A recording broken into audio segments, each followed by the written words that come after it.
Welcome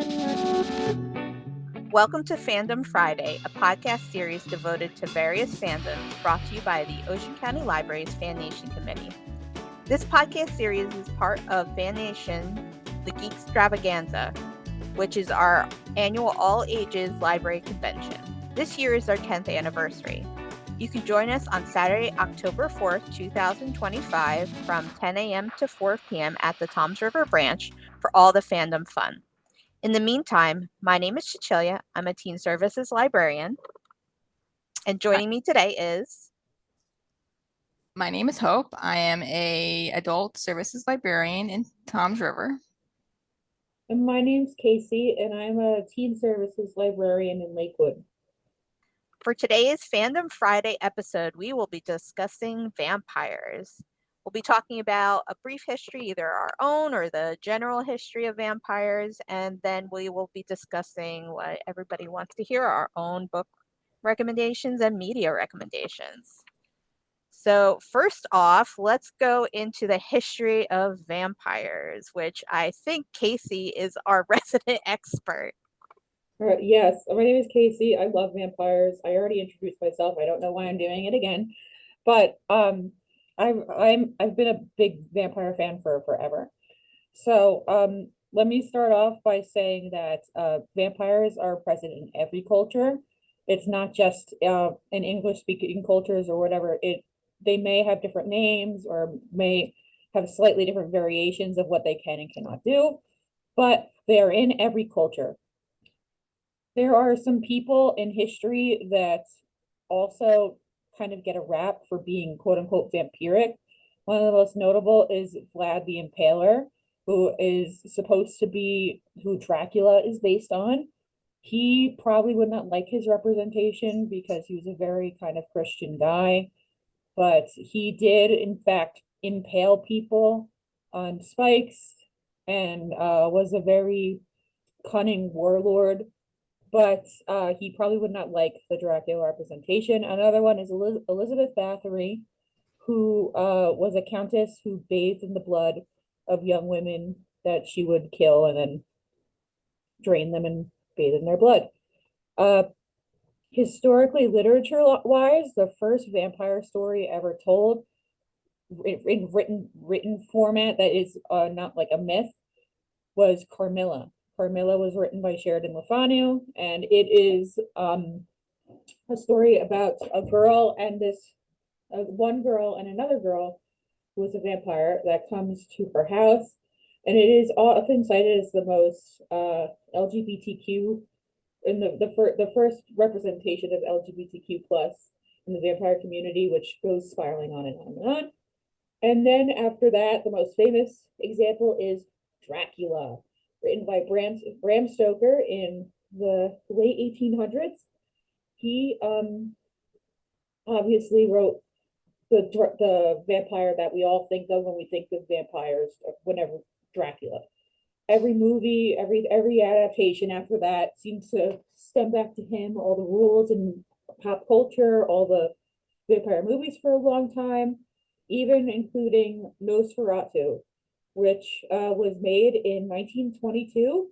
It was a ripoff of the Dracula book, and it was mostly just changing names and location, but keeping the exact same storyline. They got sued by Bram Stoker's estate, and all but one copy was destroyed, and somehow that one copy was distributed, and we can still see it today. And then it kind of flows into there from all the popular resources. I will stop talking because I feel like I've talked for a while now, and I want to give the other people a chance. That's the basic rundown of history.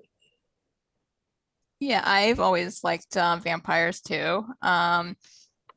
In college, especially, I kind of high school and college was back in the last time when vampires were like really hot in media. So I would be reading the library had a book on vampire mythology around the world. And I found that really fascinating. Like Casey said, pretty much all cultures have some sort of mythology. Actually, the word vampire we get from it's like Slavic Europe, and pre-Christianity, they would cremate their dead because they thought that was the only way that you could separate the soul from the body.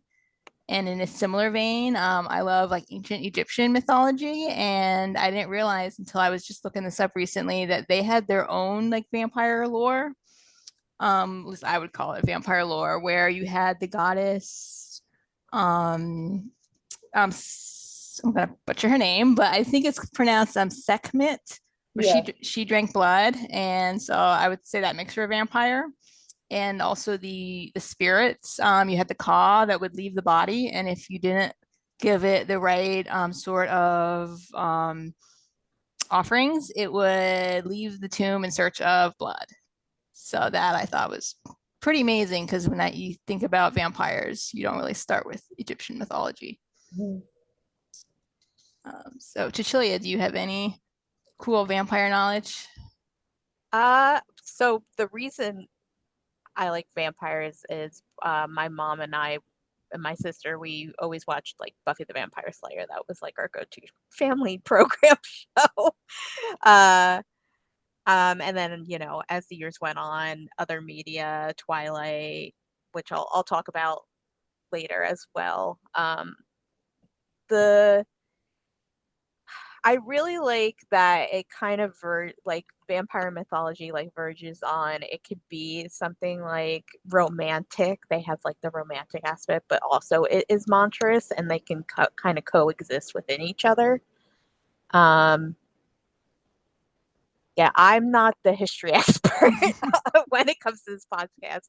I have a list of things I want to recommend, but I can segue us into maybe the different rules of vampires within history. So the basic ones, I think that we were talking about before we started, Casey, was drinking blood. I think that's in most mythologies. Um, Sunlight as well, uh, being the weakness, and undead as well. Most Okay, vampires, I think, are undead.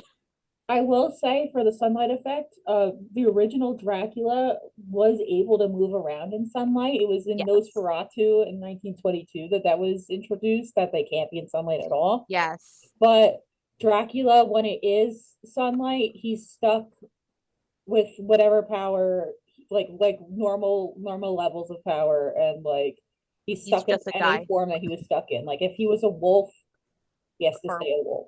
yeah. Yeah, one thing I found interesting on vampires is you have to invite them in order for them to come in. And also, one way to distract them is if you put down like seeds, they would stop and count every single seed because they're kind of OCD. Oh my gosh. So, That's I really was gonna funny. say. Um, I have a list in my phone from the original Dracula book. I keep it on me at all times. About the there's one. weaknesses and also their abilities. So these might be in relation to actual Dracula, but a lot of them sort of apply universally. Superhuman strength, Mhm. super intelligent, necromancy, which is like the controlling of the dead, control of storms, fog, and thunder, controlling of rats, owls, bats, moths, foxes, and wolves. They can shrink really tiny and they can grow. They can turn other people into vampires. Uh, they're immortal so long as they keep drinking blood. It helps them maintain their youth. There's no shadows or reflection, which is interesting because in Nosferatu, he is a shadow. Um, they can turn into a wolf, bat, mist, or dust, and they can hypnotize people, and they can see in the dark. And as for weaknesses, they must be welcomed in, as Pope said. Running water, they can't cross at certain parts of the tide. Garlic, the crucifix, a wild rose branch, a sacred bullet, and a stake through the heart. one thing I've heard, kind of an explanation for why you can't see vampires in film is because old film had silver, Mhm. and that's why they don't show up. But I guess Yeah, maybe modern ones do. same thing with mirrors. Yeah. Does anybody know the reason for the garlic? I want to say wasn't it in Dracula that they like put like garlic necklaces around They did. Lucy? He never explained why necessarily it worked, but it was in Dracula the book. And that's why And I love Italian and garlic. in Dracula, was that the first appearance of like the mind control or glamoring or I what, however you might choose to say that power? In Carmilla, Laura is the main victim, or quote unquote victim, of the vampire Carmilla. And vampire, obviously, you don't want someone just biting your neck. Like, Right. so, Rude. yeah, it's rude. So, in order for that to happen, some sort of trance like state is usually induced. But in media, a lot of times that's portrayed with some sort of like flirting slash seduction, like you could see with like Jonathan Harker and like the Three Brides of Dracula. So the fact that she was pulling it off on another girl sort of, you know, brings that whole element into there. Vampires have a very long history of not being straight. And I wrote a paper on it in German that I cannot share for obvious reasons. But pretty much all of them have some sort of connection. Even Dracula, they say that Bram Stoker might have written it as an allegory for what was happening with Oscar Wilde at the time because they were friends. Nosferatu is made to look very androgynous. He transforms into a hyena instead of a wolf. And hyenas, both the boy and the girl hyenas look very similar in like in how they look appearance wise. So they were thought to be like intersex animals. So that sort of crosses the gender line there. And Dracula and most all vampires don't just drink from women, they drink from men too. So you could see a lot of it through that as well.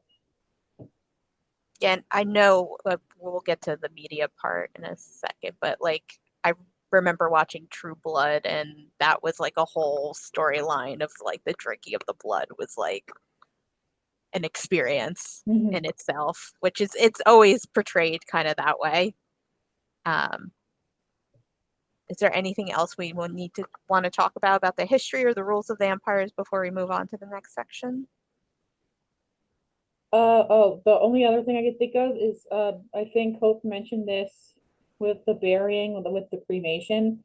A lot of times people wanted to guard against vampires from happening, and another way from doing that was by shoving a brick into the mouth of the dead body and sometimes staking it right away so it would not come back. But they're not real, so it's kind of desecrating a human body. The other thing that I was going to say is there are actual vampire hunting kits. I was trying to get one for Fandom and I could not, but they're really cool looking, and people actually use them to hunt what they thought were vampires. There's a vampire museum in Pennsylvania. Yes, I want to go so bad. I want to go. Field trip, Fandom field trip. Yeah. Okay. We'll have to add that to our museum pass program, see if they'll let us. Yes, that would be so cool. You can move on to media. Yeah, let's do media. You guys go because I've been talking forever. Okay, so now we're going to talk about media. First up, we're going to talk about trends within vampire media itself, and just for generalization, the term media falls TV shows, movies, books, video games, manga, graphic novels, anything you can consume. Kind of. That's what we say when we talk about media. So, trends with vampire media. Obviously, vampires are very romantic. Even if they sometimes look like walking corpses. Sometimes you could find that very romantic, even if they don't look sort of human. Common romances that I wanted to address in vampire books: vampire loving a human, or vice versa, a human falls in love with a vampire. That's a really common one. People coming from two different worlds and, finding each other. A vampire hunter that falls in love with a vampire, a forbidden romance sort of thing, like Enemies to lovers. enemies to lovers, and then maybe enemies again, and then back and forth, back and forth. And then I'm pretty sure this isn't in the original Dracula, but in a lot of iterations, finding reincarnated love. Like, you look like my dead wife, therefore I must have you. Yes. Casey is shaking her head no. Not in original Dracula. The very Dracula is very non-romantic. Yes, yeah. It's just they're like, dang, he's a monster, we're gonna go get him. And even like the scene where like Dracula and Mina meet is very non-romantic. So I wonder if that is Hollywoodizing. Is that a word? Like, we'll let it. Like romanticizing something that, is not supposed to be as such. I mean, from the different iterations of Nosferatu, because we've had 3, technically 4, because we've had Nosferatu from the 20s, from the 70s, and then from, the most recent one that came out in 2024. don't forget Nosferatu and SpongeBob. Oh, how could you? But the other one, Shadow of the Vampire, which is of the vampire. It's about Shadow the of making. It was about the making of the vampire. But like they gradually get, I think, more and more romanticized, and Ellen gets more kind of like a main role as we go on through the years. But yeah, reincarnated love, I feel like that's in a lot of vampire media that is just like, for some reason, comes from nowhere. The only thing worse to me, I'm not a fan of the you look like my dead wife, so I love you. The other one is when he saves the person when she's a little girl, and then later he meets them and she's grown up, and I'm just like, let's not do that. Yeah, not about that. Weird. I mean, the concept of being, hundreds of years old or thousands of years old, and then the person is like, I'm 20 or I'm 16 is kind of yes, a little bit problematic, but each your own. Basically, if you're a vampire, the common thing I seem to see in media is you're kind of stuck emotionally. Emotional maturity is the age you were turned. So if you were 17, it's okay because you're emotionally 17. How long have you been 17? I know this isn't a vampire movie, but isn't that what happens in Spirited Away? He saves her when she's little and she falls in the river. Yes, it's a very common trope, and I'm just gonna ignore that part. That happens in a manga I read too. I think it's Water Dragon's Bride. Yeah, it's a common trope. But I mean, go ahead. Okay, I was just gonna say a new trend that I've seen, like a lot of the old stuff kind of pulls from Dracula, and so when I was a teenager, all the media kind of was very like white and very like Eastern European legends. And I've seen a trend, especially in like young adult lately and a little bit adult, where you're having authors of color that are taking the vampire story and like making it their own. We were talking about enemies to lovers, and there's this one, I haven't read it yet myself, but it looks pretty amazing. It's called A Cruel Thirst by Angela Montoya. Oh, yes. Have you read it? I checked that out, and then I forgot I had checked it out. So I'm going to get around to it, but it's basically I don't think it's actually set in Mexico, but it's kind of a 1800 Mexico like vibe, and she's a vampire hunter when women can't be vampire hunters, only the men can. And he's a vampire who wants to try to like undo becoming a vampire. And so obviously they fall in love, but they can't be together because hello, vampire and vampire hunter. So that one was pretty cool looking. And then there was another one where the author, she was a teenager during Twilight, and so she enjoyed it, but she's a Black woman, so she didn't see herself represented. So she wrote another one called Immortal Dark by Tigist Grima. I hope I got her name right, but it takes the dark academia trend and puts it in a boarding school with vampires. And I believe all the characters in that are Black because she just wanted it to be like her own story. There's this movie, Satanic Hispanics, which it's really good, but it's an anthology film, so like there's different stories in it. One of them it's actually really funny. It's about this guy who's a vampire, and he's like an older man, and he is out on Halloween drinking blood, and his wife is calling him saying, "You need to come home," but he can't change into a bat because he has it in a long time. So the whole thing is a skit about getting him home on time before his wife gets really mad at him, and it's really, really funny. Yeah, I find that it seems to be some more than just romance vampire stories now. Like I've found some like comedic ones too, or some even are like comedic romance. There's one I saw, the title is like My Roommate is a Vampire, Hmm. and it just looked, you weren't supposed to take it seriously. It wasn't supposed to be a like gothic-y or anything. It was just humorous. Speaking of comedy, you have the hit movie and now TV show What We Do in the Shadows. Yep. The office of vampires, kind of. I 'Cause it's used a to yell quotes of that from my friends when we were roommates all the time. the original movie is just so funny. Oh, it's so funny. Just because It's Taika so Waititi, like, was it Stu? Stu was the name of like their human friend yes, that they're they human like. friends. That was just Taika Waititi's friend that was helping with special effects, and he Mhm. just was like, "You want to be in this movie?" He's just like in the background,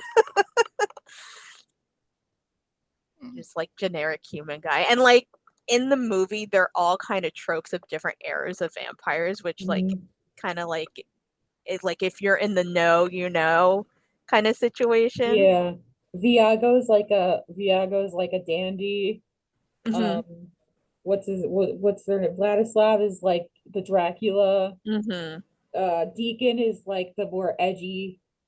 Like the interview with the vampire kind of. Yeah. And Peter is their Nosferatu. Yeah.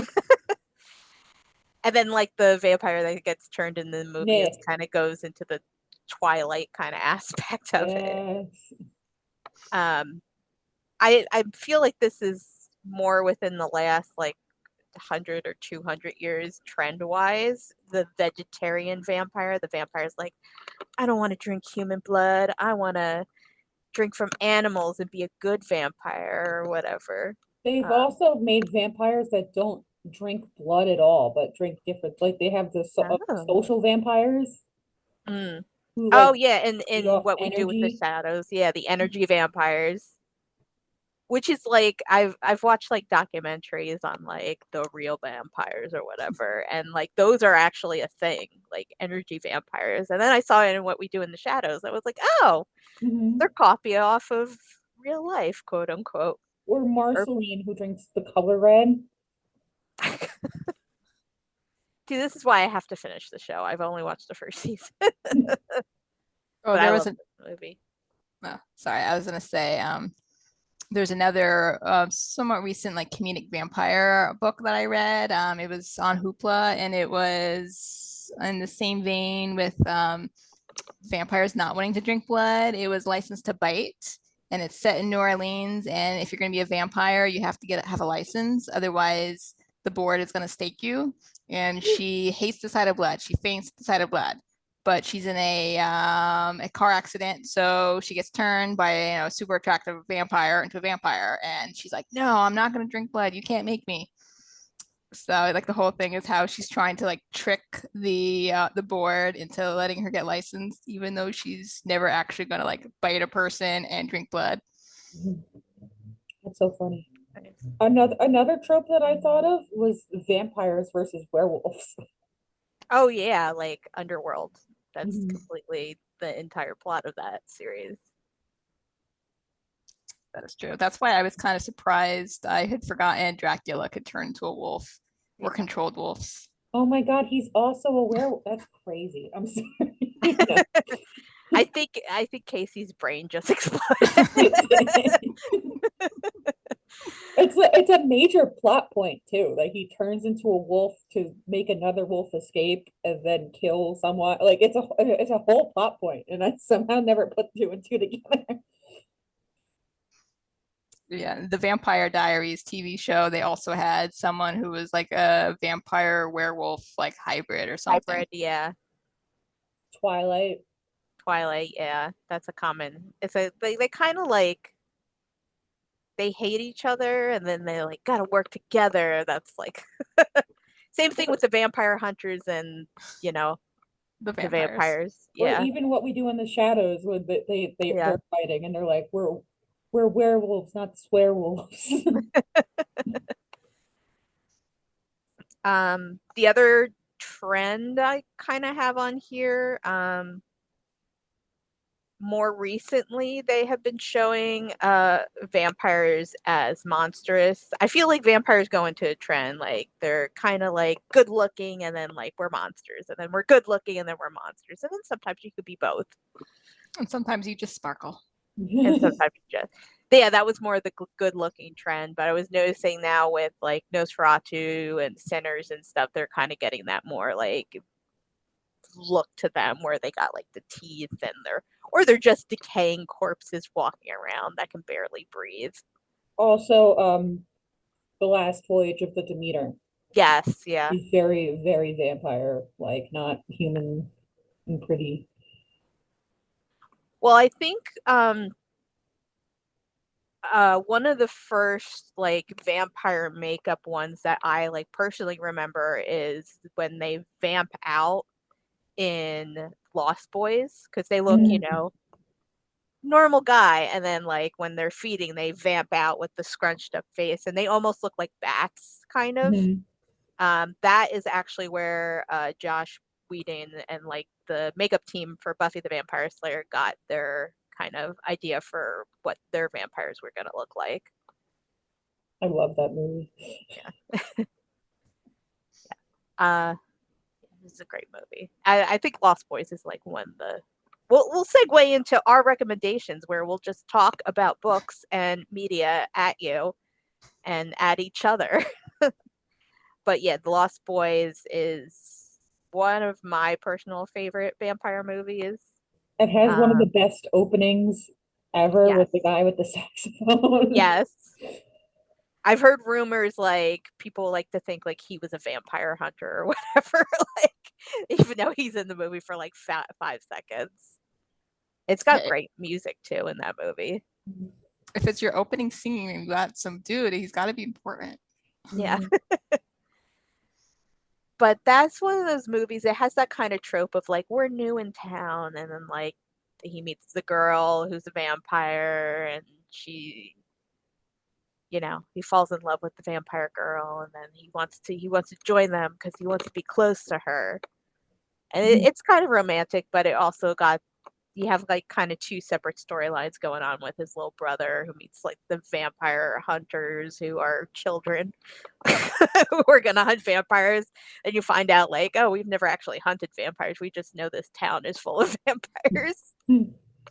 I'll be honest, I only remember the plot with the little brother and the vampire hunters. I don't remember the romance. Maybe that maybe shows what age you were when you saw it. Because yeah, there's also the separate plot of the mom, like with the video store clerk. One that they thought was a vampire. That spoilers is the vampire. They do all those tests. Yes. That's one of those that's one of those rules that kind of comes up in the movie, because they do all those tests on him, and that he passes all of them, the garlic, all, the mirror and all that. And then they find out towards the end of the movie it's because, the man of the house invited them in, and therefore the test didn't work. What a plot device. Do you guys want to round robin these recommendations? We could just go 1, 2, 3, 1, 2, 3. Yeah, let's do it. Hope, go before me. Okay, so I have a lot of recommendations. Most of mine are kind of a little bit older books because I kind of read them back when I was more into vampires. But one was Romeo and Juliet and Vampires. It sounds bonkers, but it was actually really good. It just takes the Romeo and Juliet story, makes the Capulets are vampires and the Montagues are vampire hunters. And obviously they're star-crossed and they want to be together, but they can't. And we have the audiobook on Hoopla, and the narrator is amazing. Is that part of that series that did Pride and Prejudice and Zombies? No, I think it came out the same time, Okay. but it's a different series. I mean, Romeo and Juliet, if you're going to pick a Shakespeare story, that's the perfect one to do vampires for. Yes, and that way they can still be together. Yeah, forever. Exactly. Should I do another one or someone else? Let's do one at a time. Yeah. I'm going to go with the one that Casey is probably also going to talk about, so we could just talk about it together. When we were recording this, it just came out, Sinners. Yes. And I love that they included like the music mythology that came from different cultures about like calling the different time periods. I thought that was so interesting and such an interesting plot device to bring like the supernatural vampires. I think one of my favorite parts of the movie is the Native American vampire hunters that just were like yeeted out of the movie. They were like, all right, you deal with this vampire. I would love another movie with them. I would love it. Yes, I would watch a spin-off movie with them. I thought the time period, I think we're seeing like, especially in the last, I want to say like 5 years, we're seeing a lot of vampires in like the early like 1920s. I feel like that like early 1900s kind of time period, because the new Interview with the Vampire kind of takes place then. I've seen a couple of vampire YA books take place in that time period as well. New Orleans, with True Blood and that series that takes place in New Orleans and in that region. I think it's just very Remick can hang out. Yeah. I think that's just a very interesting like location and time period to like bring vampires. And I feel like Sinners also did a really good job of incorporating all like the traditional rules of vampires. The fact that they needed to be invited in was like a huge plot point in the movie, which I thought was very interesting. A lot of people were saying it was just from dusk till dawn, but I feel like that's not anywhere. Something really interesting I noticed with the vampirism in it is it worked sort of as a racial metaphor too.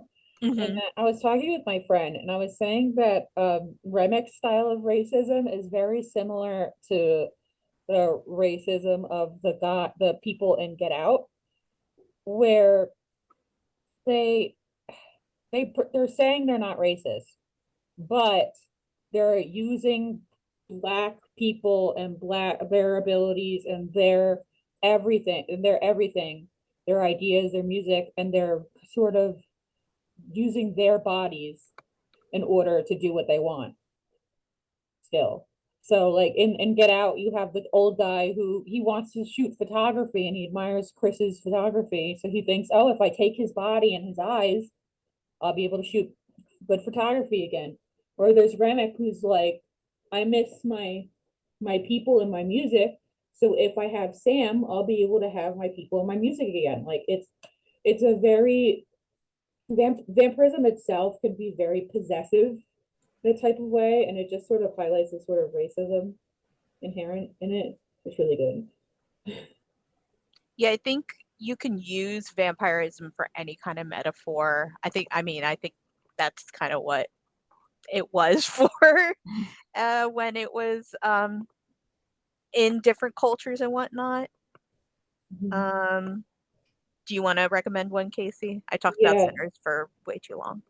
I mean, I love the classics. These aren't going to be my recommendations, but obviously check out Dracula and Carmilla. Like all the classics are just they're classics for a reason. They're amazing. My recommendation for my first one is going to be Abigail, the movie about the ballerina who they try to kidnap for ransom, but it turns out she's a vampire, and it's like a I'm not locked in here with you, you're locked in here with me type of situation. It's very funny. It's very well done, personally. I thought, and it's not spoiling anything to say that she's a vampire because they say it in the first 2 seconds of the trailer. Um, so I really enjoyed that movie, and yeah.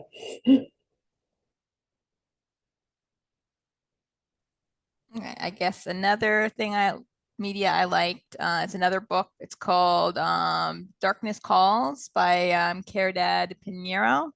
It's also available through Hoopla. This one I just read recently, but it originally came out in 2004.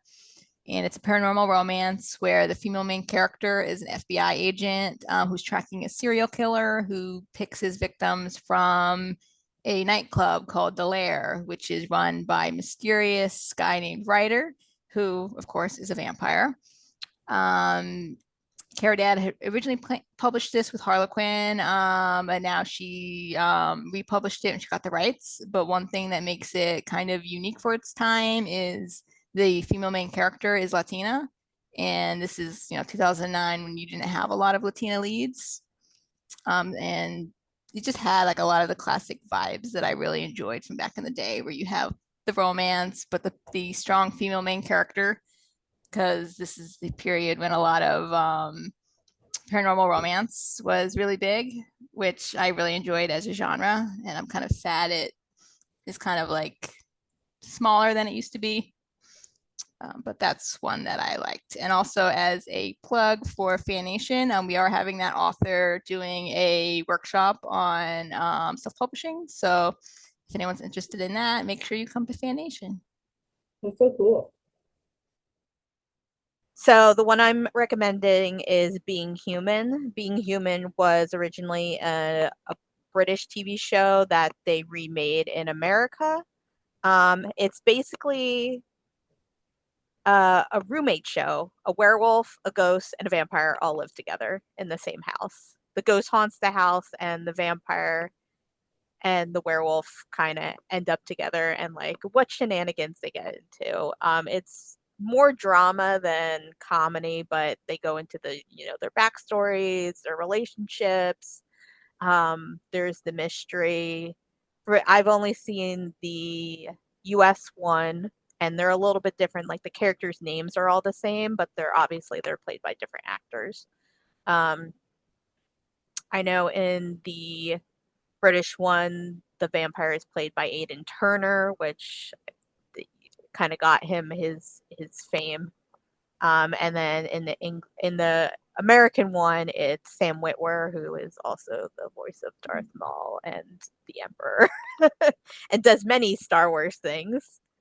But yeah, it goes into like all their different backstories, how a vampire, a human, a vampire, a werewolf, and a ghost kind of either get along or don't get along. In the US one, there is the mystery of like how Sally, who is the ghost, how she died, and like what exactly she needs to do to move on. Um, so yeah, I really like that because it goes into all the different supernatural aspects of it, and it's interesting because um, the main character in the US one gets turned during the Revolutionary War, so we get like flashbacks to that as well, and how he's like trying to not be as evil as he used to be, as per many vampire TV show tropes. I really like that one. Go ahead. I was going to add, I watched the British one. I started watching both, but I like the British one more. I thought the British one had like more humor, and it didn't take itself quite as seriously. Like I kind of thought the American one took itself very seriously. Oh, it did. Like the British one, like it looks like someone filmed it on like their home camera. Like the cinematography is not that great, but it just, the connection between the characters I really enjoyed. So I don't remember much of the details, but I just remember like the chemistry between the three main characters was phenomenal. Yeah, I think that's the main focus of the show. It wasn't like it was like how they interact with one another. I'll be honest, I didn't watch the last season because I found out like the ghost Sally and the vampire got together. I can't remember his name. That's why I'm calling him the vampires. And like certain other things happen, spoilers. But I liked it for what it was at the time. So yeah, same. I didn't finish the British version because the main characters left before the final season. Yeah, and like I was like, why? Like, yeah.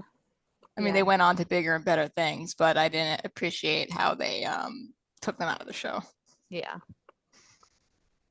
My recommendation, I'm going to do another movie and then I'll switch genres, I swear.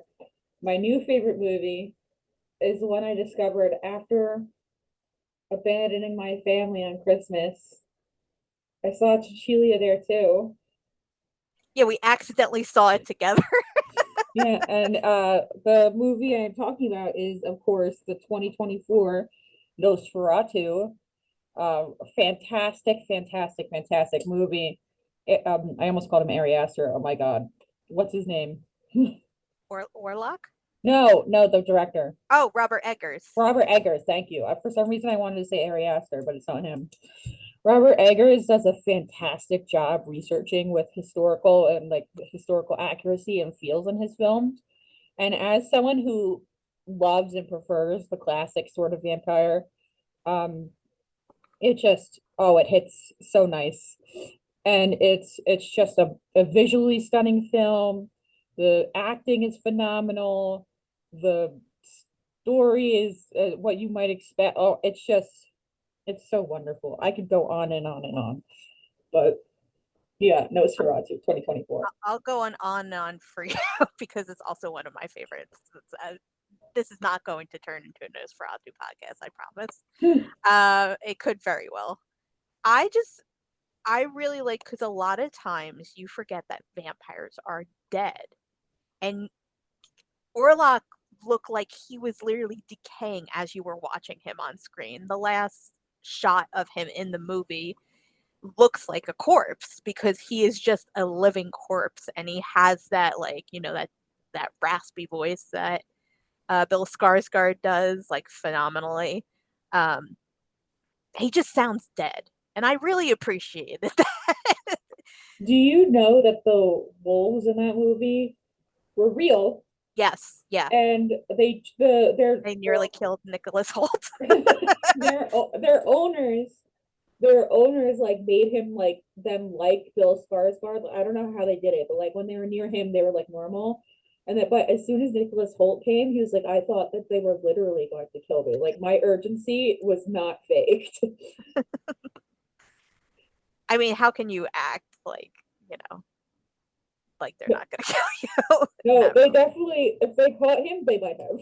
So I've really appreciated like how Ellen was like a character in the movie and had like her own agency and like was a part of the story, as opposed to a lot of other Nosferatu films and retellings in the story of Dracula and a lot of other vampire, like, because she had her own like kind of supernatural things going on with her that she could control at times, and that she was kind of like couldn't control. And we could go on and on about like allegories for that movie too, because there's so many. I think we have gone on and on like about it.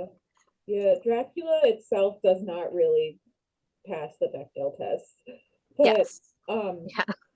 even the original, I mean, obviously the original Nosferatu wasn't as progressive as this by far, but Mhm. Even Alan in that had more agency than Thomas did, because he was just like, if you look, he was way more feminine than she was in the movie. It's directed by a gay guy. I feel like he was playing on the sort of the gender stereotypes with the movie too. But obviously, it's also made in the 1920s, so uh, it's not going to be as progressive as you would like. But I feel like it pays a good kind of respect to that in this movie by giving her, her agency to win for women. All right, we'll shut up about Nosferatu right now. Hope save us. Okay, so while we're talking about vampires, I hope I won't give Casey a heart attack, but I really liked the Dracula Untold movie with Luke Evans. It took the historical, like Vlad the Impaler, and had him, he was trying to save his people and his wife. And so he makes a deal to become the vampire. Like the scenes when he turns into the bats, like that is just amazing. I love that scene. The end of it gets a little bonkers. Like they were trying to set it up for like a universal, like, I don't know, franchise. So like just ignore that last part where it just got weird. But Luke Evans, he was really good in that. So that was one I enjoyed, even if it's not really true to the Dracula story.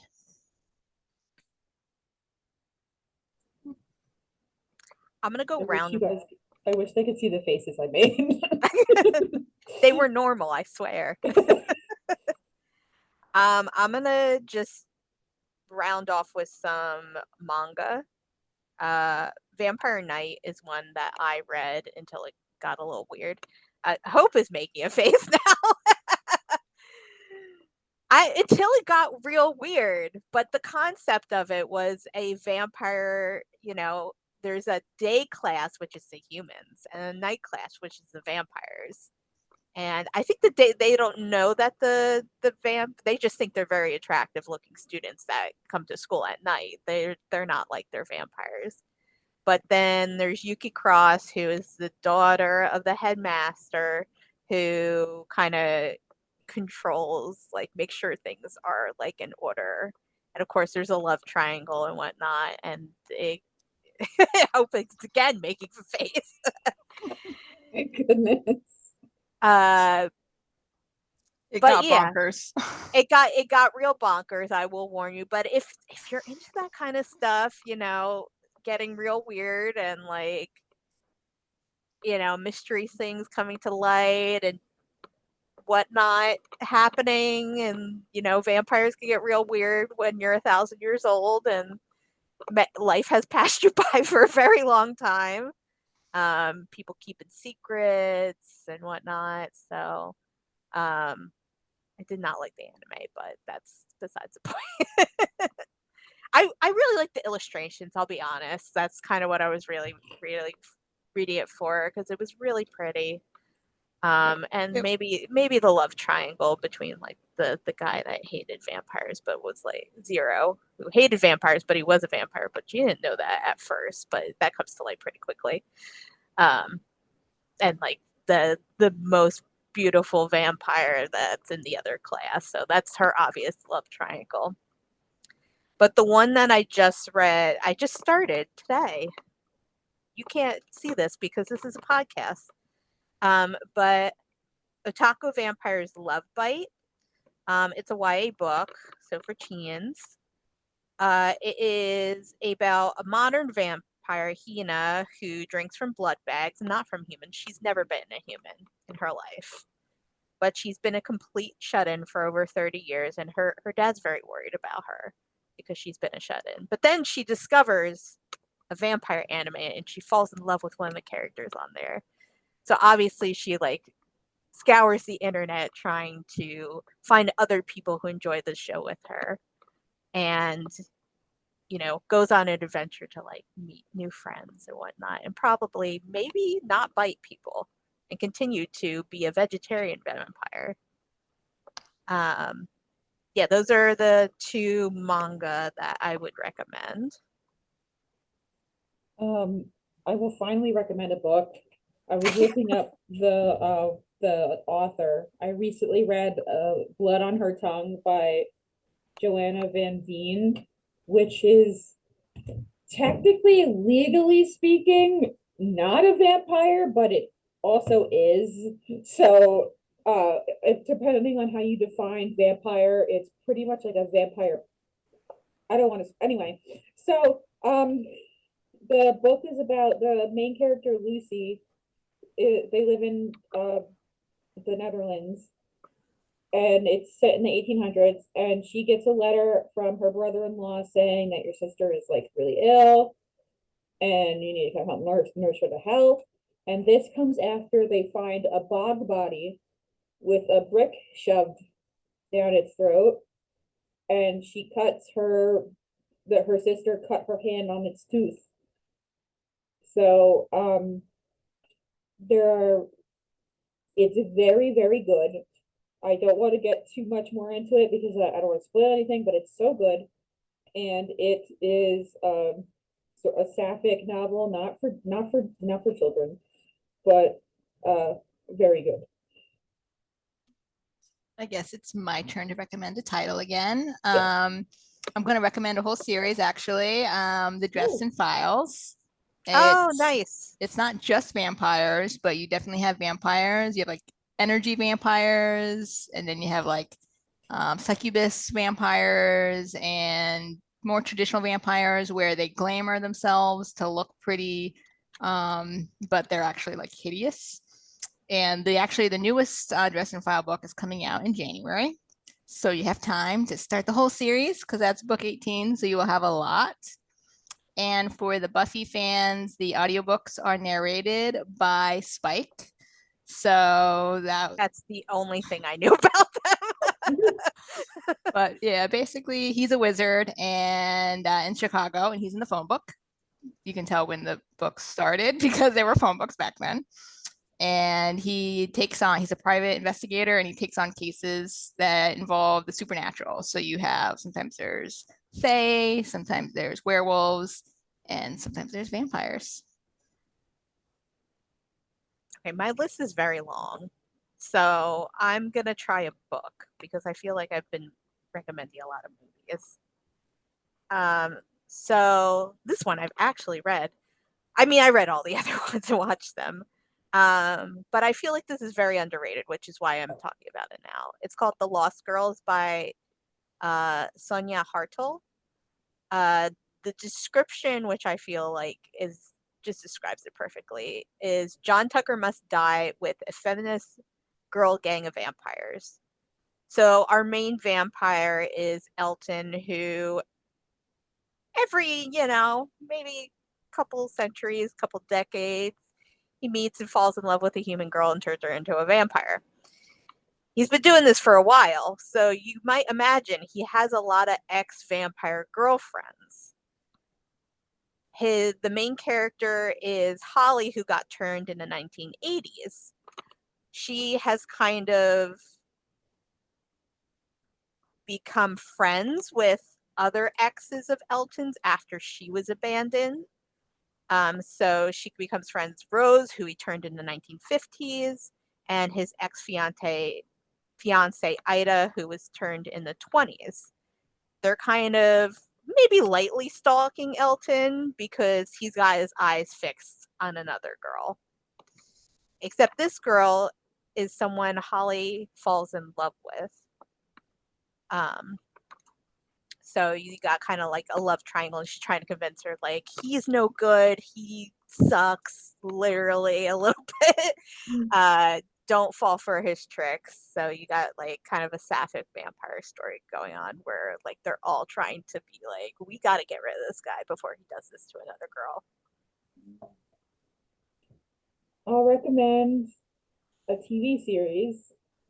It's only 3 episodes, but I do not recommend you watch the third episode. I think that you should stop at the second episode where you think you should stop. That you're probably correct. It is the Dracula BBC series. It's 3 episodes, Oh, but the first two are an hour and a half long each. Stop like you'll know when to stop in the second episode.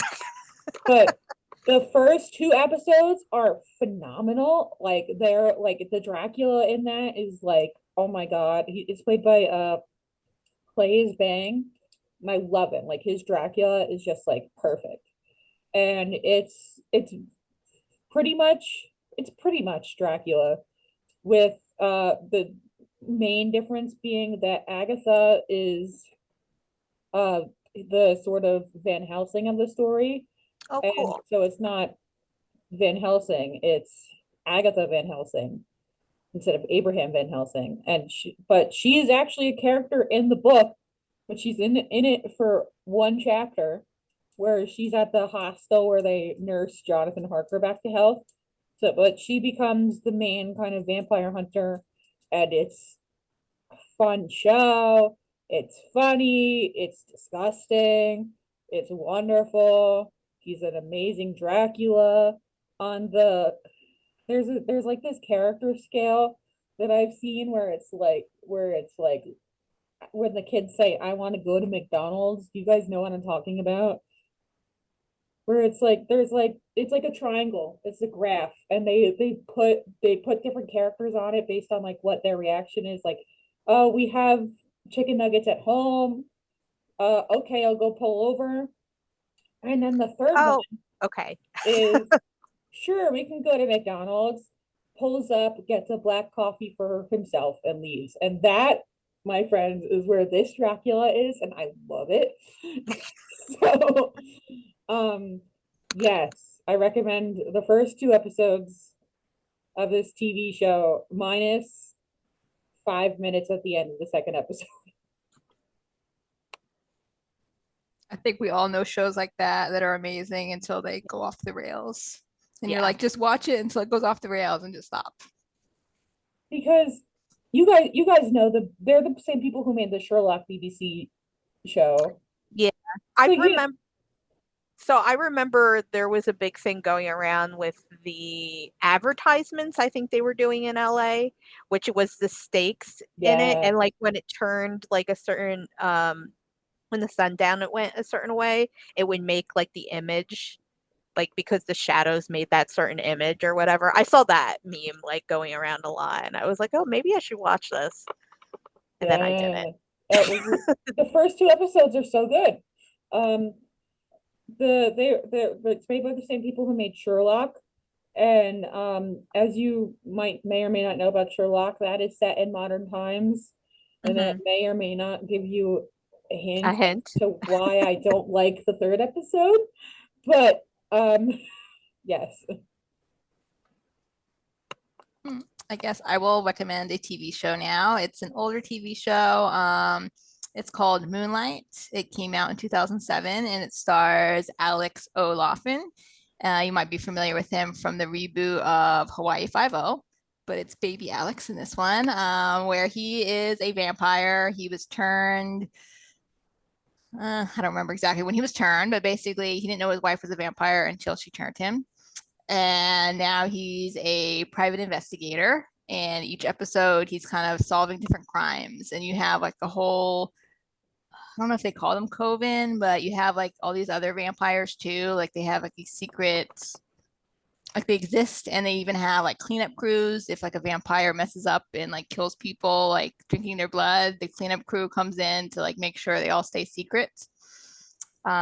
It does have the slightly bonkers romance where he saved her when she was kidnapped as a little girl, and now she's all grown up and she's a nosy reporter, and he's trying to keep her safe. But it only lasted one season, and I think it came out right before the True Blood and like all those other vampire shows took off, so it never had a chance. I think if it had come out like a year or so after, I think they would have given it more seasons. But if you like kind of private investigator mystery shows with like a little bit of supernatural. I think you would like that one. I feel like, Hope, you might know my recommendation because I feel like you're a Tom Hiddleston fan. Am I right?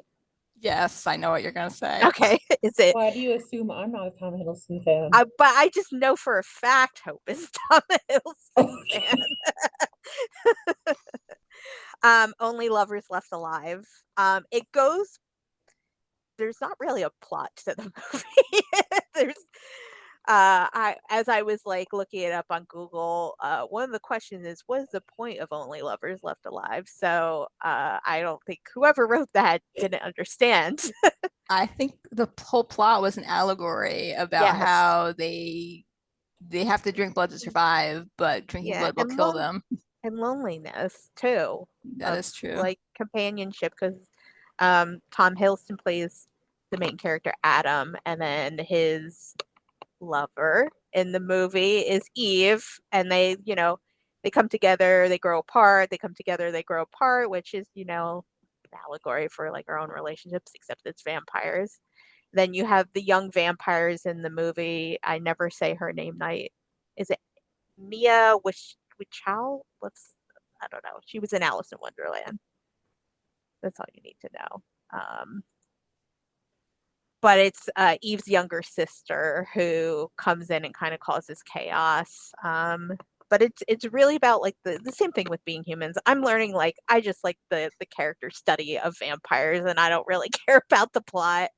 But it's just like a character study. It's like, what does it mean to be alive for this long, and like, what does that look like in reality? Like, you're not going to have the same relationships with people for like hundreds of years. And society is not going to be the same.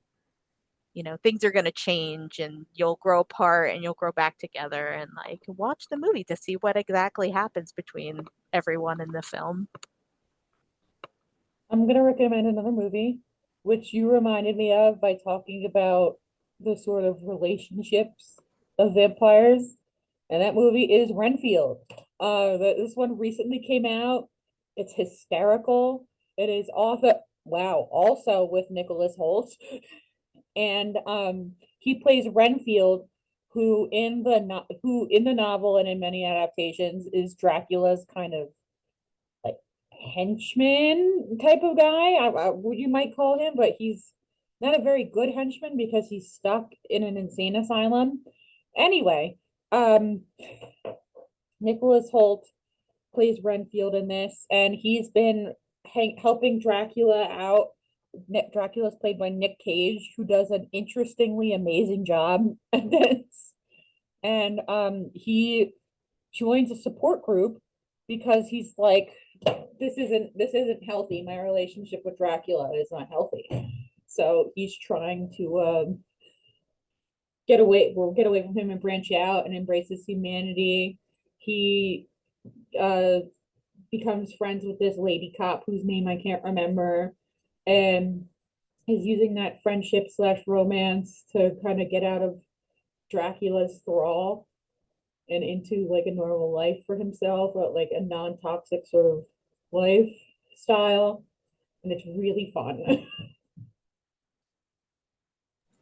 Do we all want to do at least one more recommendation, or does anybody have anyone pressing? All right, we'll start with Hope. I have one that's slightly different now. It's actually a video game. It's called Code Vein. I played it on the PS4. I think it's available different platforms, but basically you can customize your own character and you're kind of figuring out the story as you go along. And there was this miasma that kind of fell over the part of the world that these characters are living in. And they don't know what's outside, but inside the miasma kind of corrupted people, and they call them revenants, but they're basically vampires. And if they breathe the miasma, they will eventually kind of mutate and become monsters. So it's all about like trying to fight this war against this vampire queen. Again, that's not what they call her, but she's a vampire queen, and to try to not turn into monsters in the process. It's also visually a beautiful game if you like anime, because the characters, like, they're very, like, the stylistic, very anime. And if you like to customize your characters, like, you can play male character, female character, androgynous, like any eye color you can imagine. So it's the storyline isn't like a lot, but I very much enjoyed playing that game. I was debating what to talk about, but since we talked about a lot of Dracula, I think I'll go with America's version of Dracula, Salem's Lot, which I just basically learned this recently. That Salem's Lot is basically Dracula set in New England, and I was like, oh yeah, the beats all match. Why didn't I realize this? But Stephen King is just that good. yes, yeah. But I read the book. It's oh my God, it's just so creepy because it has that. It also adds the aspect of the childhood trauma with the Marston house, and the author coming back, returning to its childhood roots. That aspect, going back to research and kind of take on that childhood trauma. But then, like, vampires, they even have like the Demeter sort of situation coming in with the guys bringing. God, why can't I remember the vampire's name? Ignore this. Also, a fun fact, Stephen King does not remember writing that book. He doesn't remember writing He Cujo doesn't either. remember. He doesn't remember writing a lot of books. I'll start from like bringing in the vampire off the boat and whatnot. In a lot of in the book, he is considered intelligent, kind of like Dracula, but in multiple TV versions, because there's movie and TV versions, there are TV movies. So there was one in the 60s, right after the book came out. There was one in 2004 with Rob Lowe, and there was one that recently came out. It was shelved for a long time, and then they were like, "Oh, surprise, we're releasing it." That was with Lewis Pullman. The one recently and the one in the 60s showcased the vampire as like a Nosferatu type, which in the book he's more intelligent and speaking and whatnot. But I like it deals with different aspects of religion in it with the priest. That scene I think is really good in a lot of the different iterations of it. It has the vampire hunting aspect and just like Stephen King is known for just like having scenes that are just incredibly creepy. I remember like in the book and like especially in the Rob Lowe one, there's a scene when uh one of the characters has been turned into a vampire, but they think he's just like drunk and they lock him in a cell and whatnot. And it was him and the main character that were in a fight. But he's like crawling through the vents, like trying to get to him. And like we talked about like the shrinking and resizing themselves, and I just thought that was like so incredibly creepy. Stephen King does a lot with rats that creeps me out, like really bad. So that's my last recommendation. I have so many more, but you know. My last recommendation, I also have so many more, is another sort of plug for Fan Nation, in that for our coming up to Fan Nation event, it's in the week before Fan Nation. We're very lucky to have Dacre Stoker, who is Bram Stoker's great great grandson. There may or may not be another great in that, but he's not, and by grandson I mean grandnephew. And he is going to come both to talk about his famous relative and his novel Dracula, which serves as a sort of a prequel to Dracula, in which Bram Stoker himself is a character, and it's really fun and cool. And I highly recommend coming to hear Dacre talk because it's like an insane honor to have Bram Stoker's great, maybe more great grandnephew. So, yeah, that is my last recommendation, and I hope to see you guys at our virtual event where Dacre Stoker will talk about all things Dracula. When is that? October 1st from 6 to 7:30 in October 1st, 2025. Yes. And hopefully we'll have it recorded. Hopefully, we'll see. So it will be on our YouTube channel. Thank you for listening. Be sure to visit our website, theoceancountylibrary.org/teens/FanNation for a listing of all events happening this year. All titles mentioned on today's episode can be accessed for free with your library card. Until next time, have a fantastic day.